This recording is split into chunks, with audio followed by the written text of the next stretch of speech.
So it really highlights now to the importance of evoking. So we're starting to build this idea. We start with engagement. We start with thinking about the relationship and the spirit.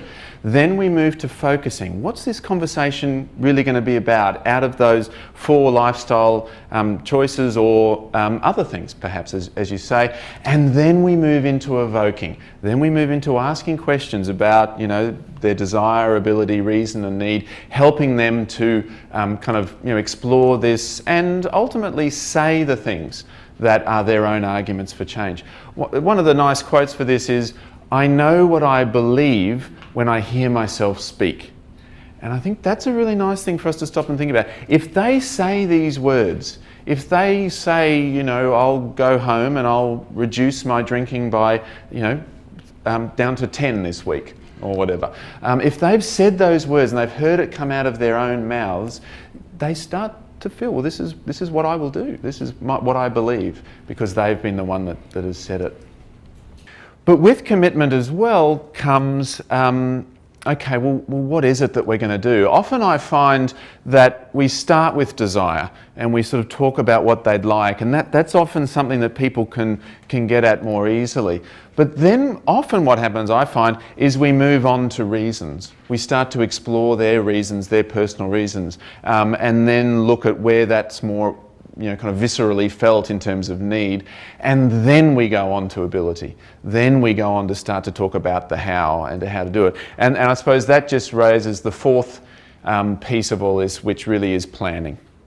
It's to do with the action planning, trying to shape up the plan in terms of their commitment, strengthen their commitment, and also create a plan that they're most likely to succeed with. We want them to succeed. We want them to feel buoyed by success. I think when I press this button, I'm hoping that I'm going to play you a song. And what I'd like you to do, some of you may have heard this song before if you have been to something I've done, but what I'd like you to do is to have a bit of a listen to the song and think, what's this artist's main message? What's she really trying to tell us? What is she teaching us about, what do her lyrics say about, change and maybe even motivational interviewing? And then I'm also going to ask you, what would you do next? Having heard this person and having her sit in front of you and telling you all this stuff, what would you do next in terms of, helping her to move in the direction of change?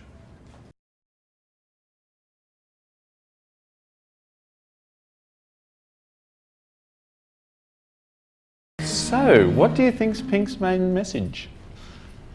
She's talking about what she doesn't want to be. So I suppose my question would be, what's your vision of what you want to be? What do you want to be? Yeah. She's got, it's kind of, that piece of it is sort of to do with need change talk. Because need change talk is often to do with our values. It's often to do with who we want to be as a person, a husband, a worker, or whatever. And although it's not who she wants to be, she's saying that her behaviour at the moment is making her someone that she doesn't want to be.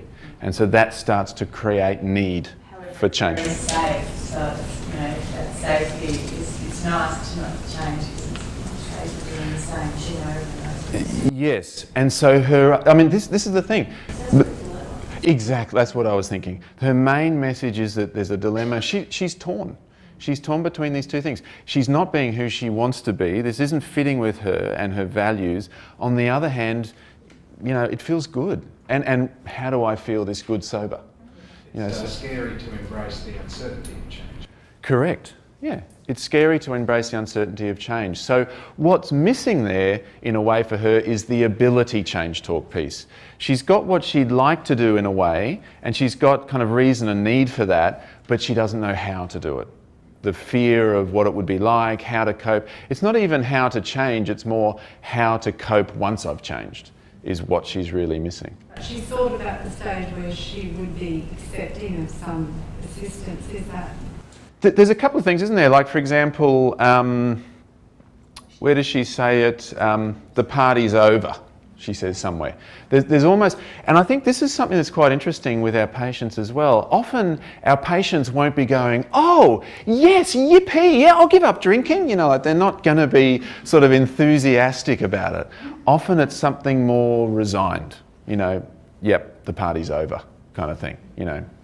They still feel something about it, but they're resigned to the fact that change is what they have to do.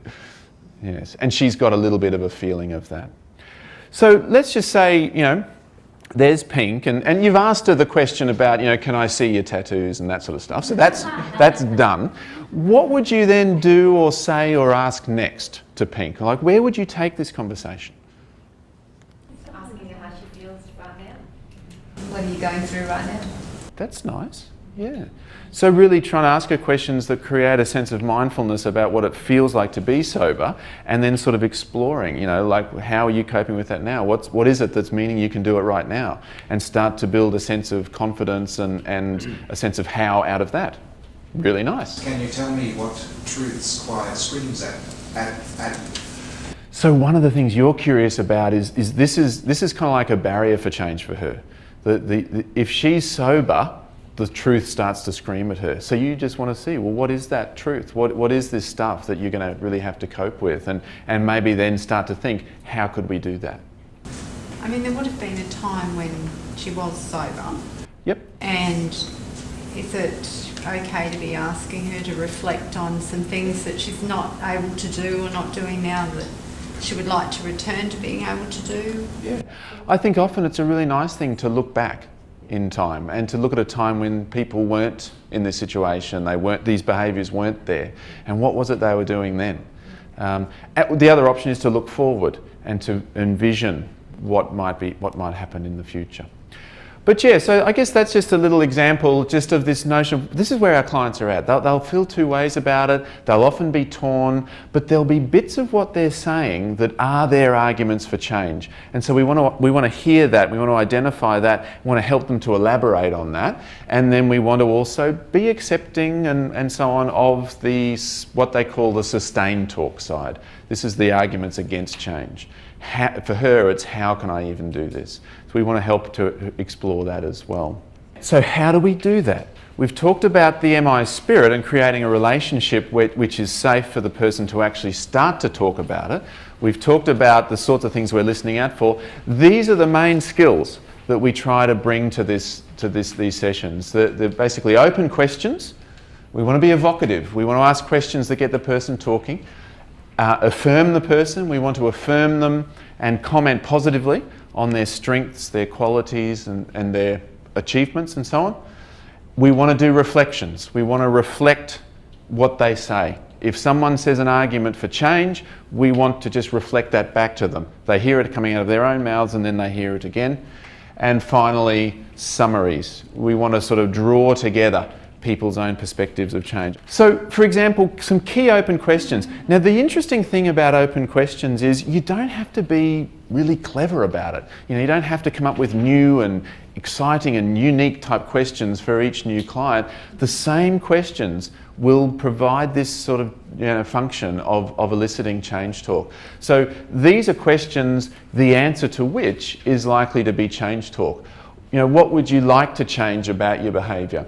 What would you like to change about your smoking or drinking? I remember one of my stories is this client I had where, you know, he sort of walks in, sort of sits down like this and you know, he goes, my wife tells me that I have to give up drinking. He was a lawyer or something, and he goes, and my boss says that I have to give up drinking. And then he goes, and the police said something about how I have to give up. And I'm like, right. But I'm not giving up drinking, he said, kind of glaring at me. And I hadn't even said anything yet, but anyway. And so I used that question. I said, well, it sounds like a lot of people are really trying to tell you what to do about your drinking. It's kind of rolling with the resistance. But what would you like to do about your drinking? Evoking, and he goes, oh, well, I'm not giving up, he says, but I probably have to do something about this because it's getting me into all sorts of trouble. And what's that? Change talk. It's a reasons change talk, exactly. So we're starting to, you know, kind of use that sort of a question just to start to evoke people's own desires. If you were to change your behaviour, and I quite like that preamble, if you were to change your behaviour, we're not getting you to commit to anything yet. We're respecting choices on this, but let's just say, if you were to change this, how would you go about it? Let's start to evoke their solutions, their ideas, the things that they might do. So that's an ability change talk type question. What are the reasons you would make this change? What would be the benefit of making this change? What would be the costs of not making this change? Those are kind of reasons change talk questions. We often spend a bit of time there because, as we said before, reasons change talk is most predictive of actual change. So we use a few different questions to get people talking about reasons. And then, how important is it for you to make this change? What makes this change important to you? So those are questions that just start to elicit need for change. These are literally things that, you know, can come up most conversations. Most conversations with people about lifestyle change and so on, you can be asking just simple questions like this. By all means, change them to suit who you are and the kind of way you speak and whatever. It doesn't have to be these ones, but these are just examples of the kind of things that you might be looking for. So that's open questions. Secondly, affirmations. We want to notice and then make statement about people's strengths, people's qualities, the things that we notice about them that they might bring to bear when they're trying to make these changes. So their strengths, their resources, intentions, the things they've attempted, their actual achievements, as well as change talk itself. We might affirm the fact that it sounds like you've put a lot of thought into this and you've come up with some really reasons that are really important to you. It's kind of an affirmation of change talk. And they often feel good for the person being affirmed, like it's a bit of a boost to the session, but they also often feel good for the person doing the affirming. This is when we're all talking about strengths now, we're talking about positives, we can start to feel more buoyant about all this. But they need to be done genuinely. People are pretty good at picking up on when you're sort of, having them on about this affirmation. You need to be doing it, you need to notice it and feel it and kind of affirm in that sort of a way. And respectfully, appropriately timed, pitched at the level that suits them. Some people love the kind of enthusiastic, oh wow, you've reduced your smoking by 1, kind of thing. And other people like something more subtle, like kind of, okay, that's a really great start, let's move on type of thing. And often we like to do it situationally or behaviourally. So rather than giving people big global statements of, being a great father is really important to you, and then they go, well, I wasn't such a great father last weekend, was I? And they start to talk negatively about it. So we want to make it situational. When you were there at the soccer, little Jimmy kicked a goal and you were there to high-five him as he ran down the sideline. That was you being the kind of father you want to be. Much harder to debate that or to push back on that. I'm just going to try to quickly play you another song. And this one, what I'd like you to do at the end is to tell me, how would you affirm this guy? Like a lot of our clients don't have obvious achievements in their life at the moment. Things aren't necessarily going that well. So how would you affirm this guy who has had some struggles over recent times?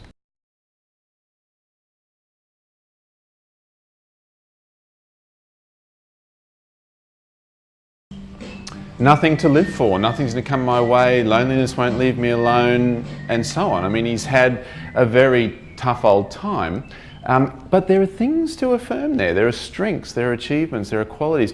How would you affirm Otis? What would you say to Otis to kind of affirm him here? He's trying to change. Like he left his home in Georgia, because he had nothing to live for there. So yes. He moved, he tried to make a change.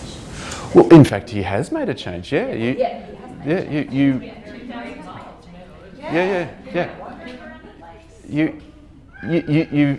You recognised that nothing was going to change for you, so you decided to make a change for yourself. And you travelled 2,000 miles to do it. Yeah, that's an affirmation. Another one? You seem to be really content sitting on the dock of the bay. And you're really content sitting on the dock of the bay. You've found a place. You've found a place where you can stop, consolidate, and work out what next. But also he realises that he's going to make a change too, because he's saying I can't do it, 10 people don't do it. Yeah. So it's up to him what he's getting. And actually If he wants to make a change, he's going to have to make That's a really interesting one, because sometimes people can kind of be resisting you. You know, I'm not going to do what you say, sort of a thing, and you affirm them. You say, actually, you know, this is something that you feel really strongly that you want to be independent about and make your own choices about what you do. So they're kind of pushing against you, expecting an argument. All of a sudden, you're affirming them for this independence and this strength, and you know, it can shift the conversation. And this is where affirmations take a little bit of thinking from the clinician, because you're often coming up with the words that sort of sum up those strengths. You know, so you might talk about his courage, or you might talk about his persistence, or the determination that he showed, or the willingness to take a risk. And so affirmations often is about putting strengths or qualities or achievements into words that the person can then think, well, yeah, you know, I really did take a risk and showed a lot of courage there. So that's where we have to be thinking carefully as well. Did you notice anything about those affirming type statements, how they were phrased? Affirmations are often you statements. You know, you really showed courage. You knew that things weren't going to change without you doing something about it. You know, the affirmations are about pointing out qualities that are in the person. Reflections, simple reflections being just a repetition of what the person said. And often that's a really powerful thing. You know, I guess if I gave up smoking, my kids would be happier.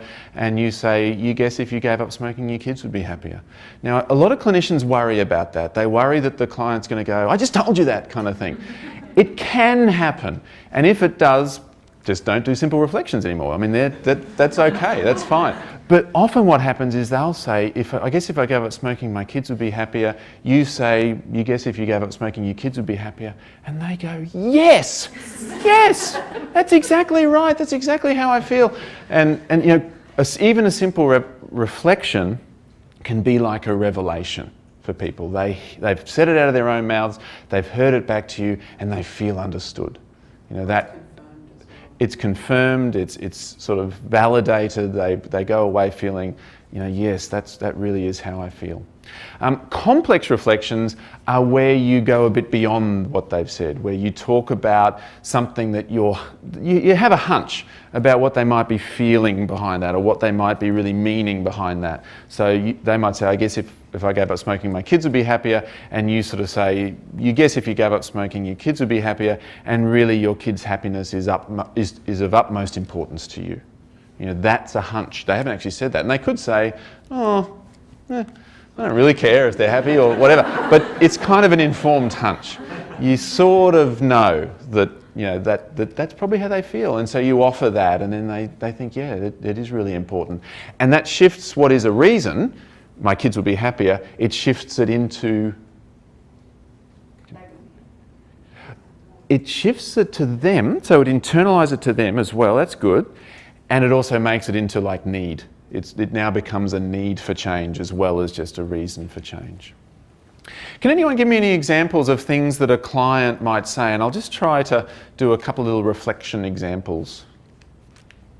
They say things like, oh, the doctor says I should smoke, but he's never smoked. How would he know what it's like? Yeah. And so you're dealing with that. So that's often sometimes a starting point. Yeah. So say it to me as if you're the client, and I'll just see if I can reflect it. It's my one vice, it's the one thing that I do. Why should I have to give it up? You're really not convinced that that smoking really has any relevance to your health and your health, you know, in the future. That's an example of what's called an amplified reflection. Because sometimes, yeah, you're right, sometimes clients will come in with this notion that, you know, there's nothing wrong with it, or why should I change, or that sort of thing. And you often amplify that piece, and you say, you're really not convinced that there's anything wrong with your smoking and so on. And with the hope that they'll sort of say, well, yeah, I mean, obviously, we all know that smoking kills, you know, they might say, or whatever, and it evokes sometimes change talk. So that's a good one. That's an amplified reflection. Any other things that clients might say? So is that like you're paraphrasing, but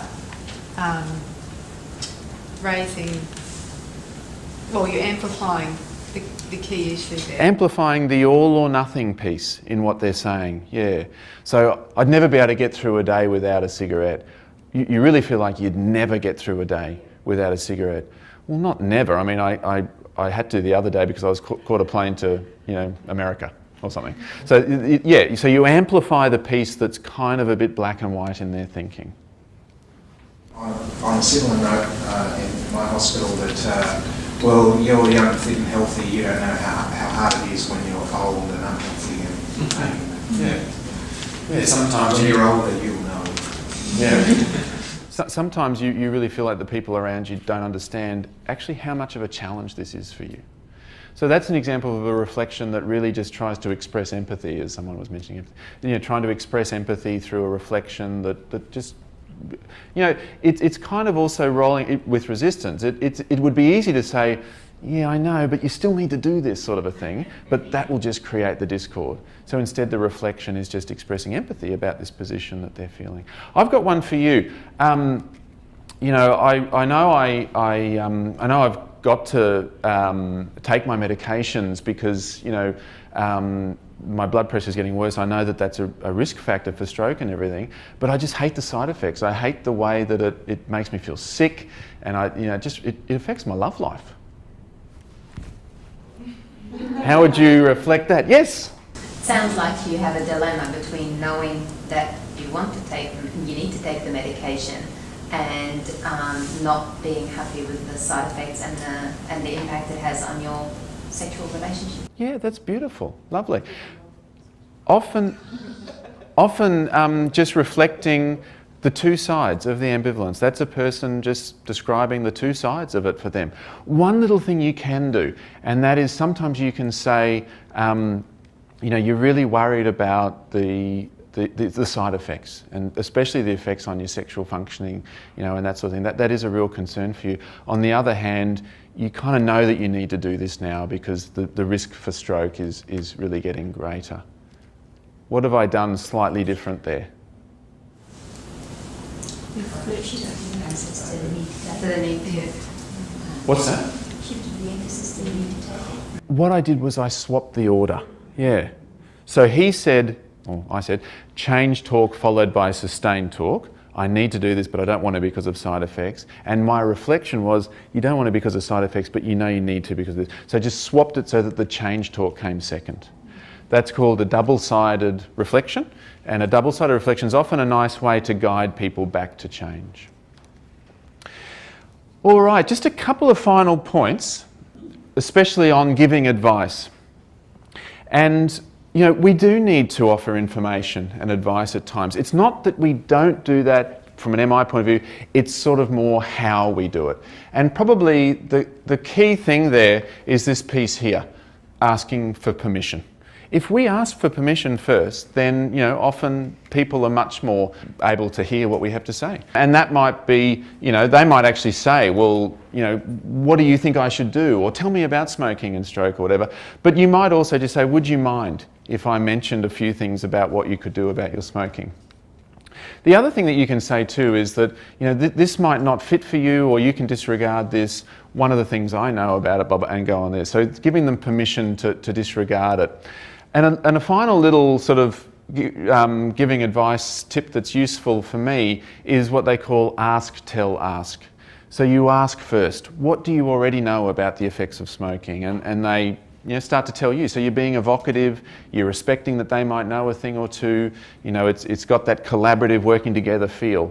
Then you tell with permission. Would you mind if I mention a couple of other things that might kind of go with that? And then you're sort of providing a little bit of advice, and then you ask again. So what do you think of that? How does that fit with what you already knew? Any questions about that? Trying to move back into that evocative, collaborative and respectful sort of way. So ask, tell, ask is a really nice way to give advice that still fits in this MI spirit.